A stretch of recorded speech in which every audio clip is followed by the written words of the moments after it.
The 2024 NFL draft is in the books, and the Bengals, well, they added 10 players. When you combine that with what they did in free agency, are the Bengals better now than they were a year ago? That's next on Enter the Jungle.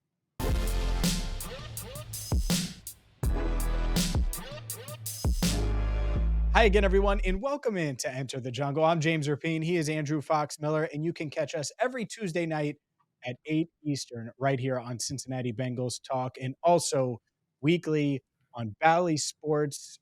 Shout out to Big Play. We've joined Big Play. We've been, I think, nearing our 6-month anniversary, Andrew, and it's been an awesome experience. Also, shout out to our sponsors, Garage Beer and Typico Sportsbook. And Andrew, let's dive into it because the Bengals 10 picks, a bunch of free agents. This roster looks a lot different today than it did in the final moments of the 2023-24 season, where Joe Burrow was certainly sidelined. And, well, he is throwing. We know that. We've talked about that. But it's time for a little buy or sell. And looking back at the 2023 Bengals and comparing them to this iteration of the Bengals following the 2024 NFL draft, Andrew, buy or sell? This Bengals roster today is better than the roster they had a year ago at this time. I think I'm going to buy on this one. I do. And we could talk about, like you said, draft, free agent signings. But I think there's something to be said also for a very young team that we saw in 2023 sort of finding its footing that we witnessed as the season progressed last year and sort of project heading into this season. You know, like Miles Murphy, last year's first round draft pick, things started to, click for him towards the end of the last season. If that momentum continues, I love that. Dax Hill, bit of a wild card if we were to pull that one out there. But hey, look, now we have a very deep safety room. And the benefit is your, first round pedigree draft pick, high upside player. We can move around and let's hope that experiment works. Actually, I want to throw one other thing out there. Quarterback room. And I feel like that one's going to get overlooked a lot. If people can remember how they felt about that quarterback room this time last year, heading into training camp, there was a lot of concern. People were like, what's the answer if Burrow goes down? And Jake Browning proved that he was the answer. They go 4-3 with him, 4-4 if you count him stepping in during the Baltimore game, but he delivered. He there's confidence there. That's a big deal. No doubt. I am glad that you brought that up because I think they are better in the quarterback room because we know that they have a capable backup under contract for the next 2 years. That kind of went under the radar during draft week. The Bengals have extended Jake Browning for 2 years. And so no doubt about it that they're better there. And that, by the way, took quarterback off the board in the draft. I don't think they were necessarily in on quarterback. Not that they wouldn't have taken one, but they didn't necessarily need to since you signed him to a 2-year extension. I'm going to buy that they're better, but it's really close. Sure. And the reason I'm buying that they're better is because I think Trent Brown is better than Jonah Williams, is because I think Amarius Mims, and we'll get to him more coming up in just a bit, is better than whatever tackle was coming in off the bench following Jonah Williams last year. And ultimately, and I think there are people within the Bengals organization that feel this way. If you keep Joe Burrow upright and you give Joe Burrow weapons, this team is going to be right there. And so are the Bengals today better, or do they have a better chance of keeping Joe Burrow upright than they did a year ago? I think so. I think Trent Brown is a better fit than Jonah Williams. I think Jonah Williams is a good player, not trying to poo-poo him. I know he's got some fans in Cincinnati and others that were underwhelmed by him. I thought he was a good player. I think he still is a good player. But Trent Brown fits this offense better. He's comfortable being on an island against Myles Garrett. He's comfortable being on an island against TJ Watt in pass blocking, drop back situations. Jonah Williams is going to like life in the NFC West as a member of the Arizona Cardinals. So I think he'll be fine there. I think the Bengals offensive line is better. And so what does that mean? That to me means that Joe Burrow's ceiling is higher. His floor is higher. The offense should be more improved. And then after that, like, of course they get worse without DJ Reader, but their pass rush internally is better with Sheldon Rankins. The secondary gets worse at corner when you lose Cheeto and you don't really know what's going to happen with Dax Hill. How is he going to play corner? Is he going to be a boundary corner? Is he going to be a quality boundary corner? But they are certainly deeper and more proven at safety today than they were a year ago. So there are some trade-offs there. But ultimately, when I look at this question and I boil it down, I say, all right, is Joe Burrow in position for success? Because if he is, then he can hide some of the flaws. He can hide a defense that might be a little leaky, or he can hide an interior offensive line that people might not be super confident about right now, specifically Cordell Volson. I think people look at him as the weak link on that line, even though I think he is developed and is better today than he was a year ago. So he falls into that as well. And so we could look at Tyler Boyd and Jermaine Burton coming in. We could look at Zach Moss for Joe Mixon, all of these things, which we may do. But to me, it really is simple. Is this team better or worse at protecting Joe Burrow? Better. Is he on track to be 100% healthy? He is. Is this offense primed to maybe take a step forward, not a step back with the tight end weapons that they had and losing Tyler Boyd, but adding Jermaine Burton? I think the answer is yes. And if the answer is yes around Joe Burrow, then the answer should be yes for the Cincinnati Bengals. So I'll buy it. They are better today. It's close, but they're better today than they were a year ago. Yeah, I'm glad you brought up tight ends because you could say the loss of Tyler Boyd and the addition of Jermaine Burton. Take Burton out of it for a moment. The loss of Tyler Boyd and the additions to that tight end room from a receiving option, I still think it's close to your point, maybe better as far as the options that Burrow has and the way that he could kind of build chemistry and develop with the people they've added both in free agency and in the draft at the tight end position. It's a good point. It is because Mike Gesicki should give them something they really haven't had. A guy in the slot that, yeah, can do what Boyd did. He really can. I think he's capable of running similar routes.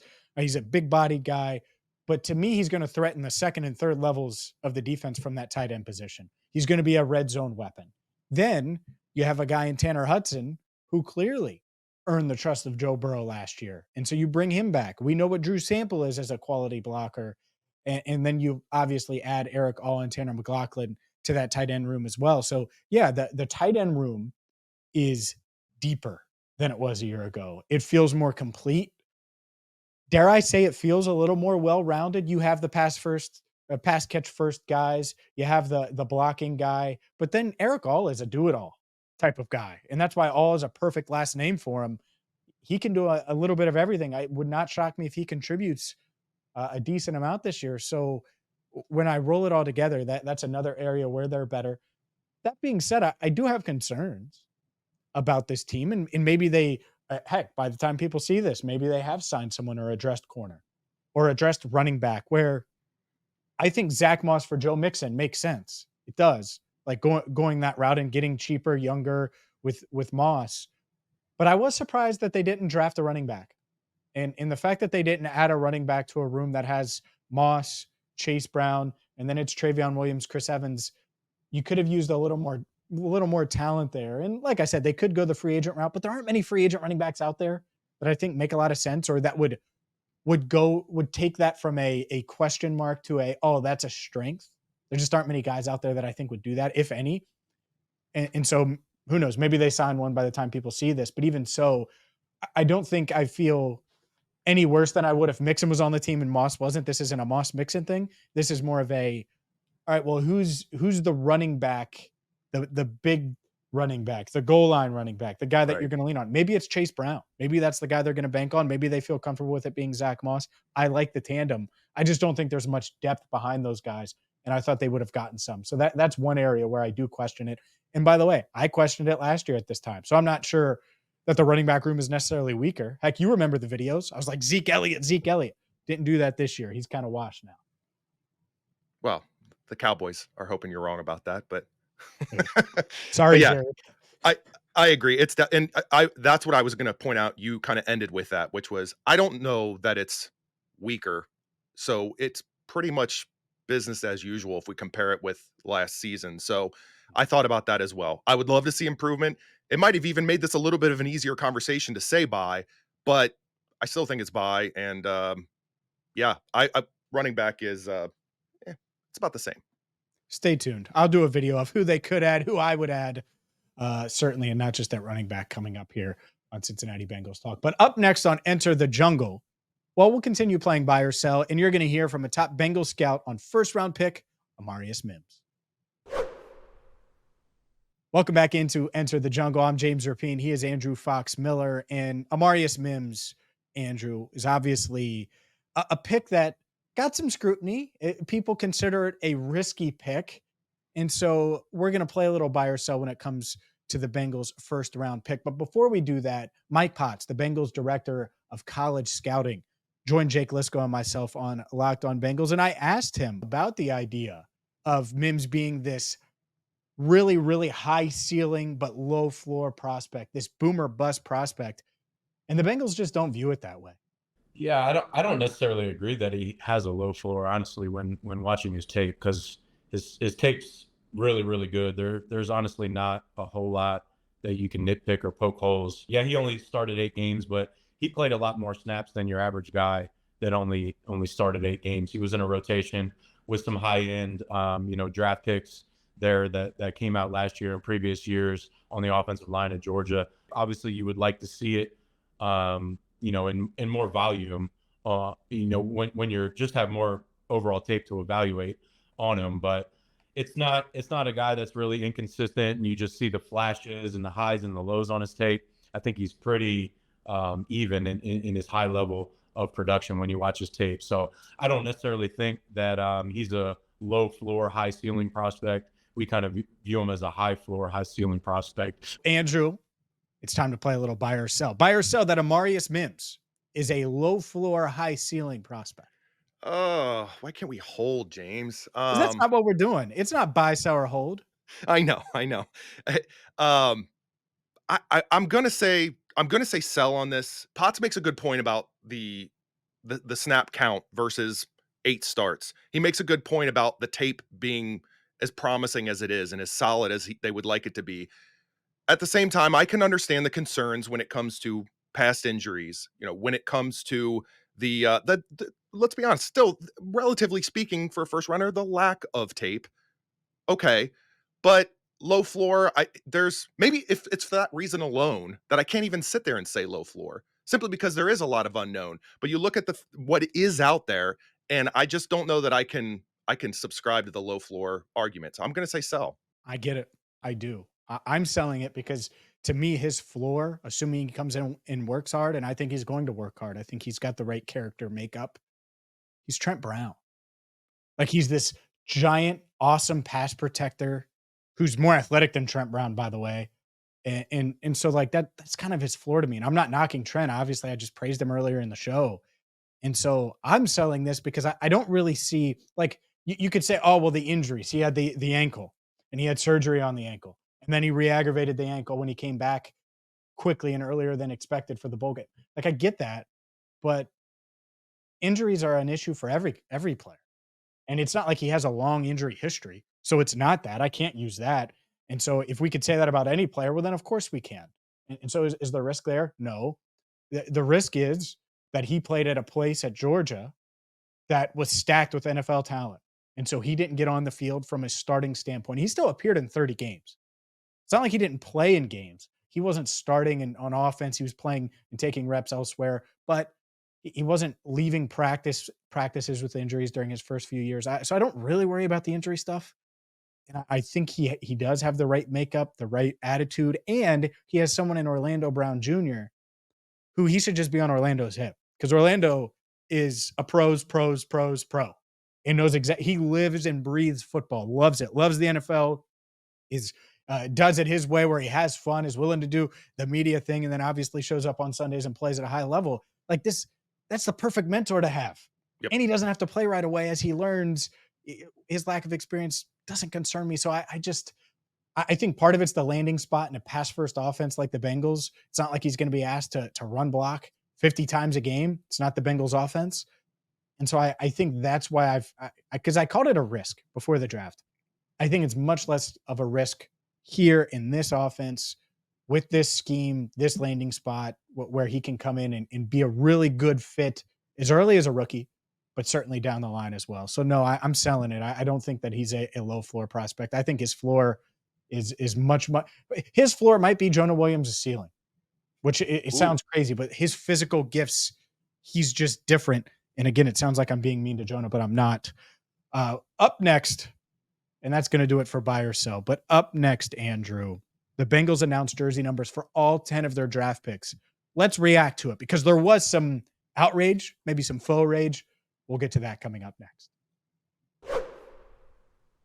Welcome back to Enter the Jungle. I'm James Rapien. He is Andrew Fox Miller, and jersey numbers are here, Andrew, for all 10 of the Bengals draft picks. Anything stand out to you? Because Jermaine Burton wearing number 81, I think, was the one that stood out to everybody. Everyone upset, of course, that he doesn't have his number 3 that he wore at Alabama to complete the 5-1-3 connection with Jamar Chase and T. Higgins. That's it, right? If we were to take offense to any of this, if we're hypothetically, the biggest crime is missing out on the 5-1-3.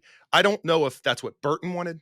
Maybe he didn't want 3. Maybe he's the one that declined the opportunity to have it, but the fan base wants that. Is it a big deal? No, it's not. In the grand scheme of things, no. Anything we're talking about, is this roster better now than last year? No, none of that matters. But the fan base wants their fun. They want their 5-1-3. This was the prime opportunity to have it happen. It was right there in front of them. I understand. And that's the biggest crime in all this, if you were to take offense.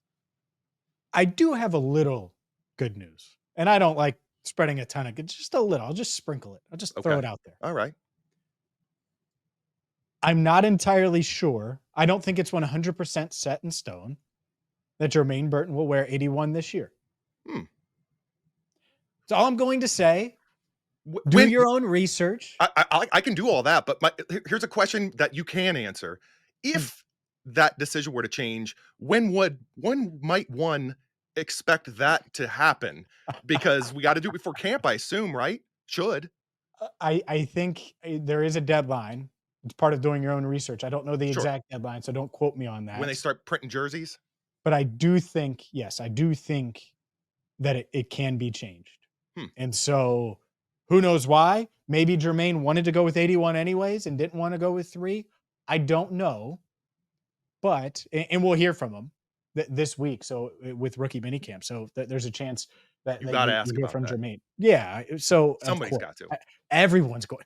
That's going to be the first question. I'm going to ask about. I would think so, but I don't know. Lining up in the would you think so? I actually think it will be the first question. I know, not number 3, huh? TL wore 81. Randy Moss wore 81. Like so many great wide receivers wore 81. He looks pretty good. Did you see the Bengals edit? I threw it up on our Insta. It looks really darn good. He looks really good in 81. But that's the one that certainly stands out as far as number choices. The other one that was a little weird. Josh Newton wearing 28. Yeah. Just stood out to me. I'm not saying it's a bad thing. It was weird. I was like, oh, corner 28. Yeah, time has conditioned us with 28 on the other side of the line. And what's an iconic running back number in Bengals history? And that too, exactly. And Joe Mixon. I mean, you're talking about 2 of the best in franchise history. Right. Yeah, that's an odd one. I'll give you that. Burton's obviously stands out the most. No doubt about it. Is it time for a roast in the jungle? That's next. Welcome back to Enter the Jungle. He is Andrew Fox Miller. I'm James Rapien, and let's get into something that was really, really fun on Sunday night. The Tom Brady roast. I'm sure you saw this. He was in the headlines. There were clips all over, even if you didn't watch the roast. But it leads me to a question, Andrew, that I think we have to address. What Bengals player, coach, figure, could be front office member, could be anyone, member of the Bengals organization, current or former, should get roasted, should have their own roast? Who would you want to see? This isn't going to happen, but if it did, who would you want to see? Yeah, so since we can't put you up there and I would be the roast master general. I'm not part of the organization, though. Right? We can't do that. And although maybe a future episode of Enter the Jungle, I have a whole dais prepared. But so when it comes to having a roast, here's my personal belief is that 1, you need to, of course, have someone that's going to be a good sport about it. 2, they deserve both the praise, like someone that's part of the Ring of Honor, let's say, and they have enough of a checkered sort of history that you can have fun with, pull and extract and just make it fun to sort of, insult them, right? I mean, that's what you need. Also, actually, I don't know that this is a requirement, but a bonus is, can they get up on that podium at the end and then convincingly sort of dish it back? That's also a nice thing to have. I think, to me, the only person that qualifies for those things is Chad Johnson. It has to be. I feel people will just have a field day with his whole past, his highs, his lows, all of it. And Chad can take it and Chad can give it back. No doubt. No doubt. I think that's the one that a lot of people will go to. Certainly. My list, I was just thinking, and the wheels were turning, and I came into the show thinking Mike Brown. Mike Brown would be the perfect one. I just think it would be a lot of fun and funny. I again, this is hypothetical and will never happen. But as far as members of the Bengals organization, he would be high on the list of most entertaining roast targets. Andy Dalton, and he can't dish it back, but oh my God, would it be good? It would be fun to roast Andy Dalton. So there's another one I think that stands out. Outside of that, honestly, Joe Burrow's getting there. Joe Burrow's getting there.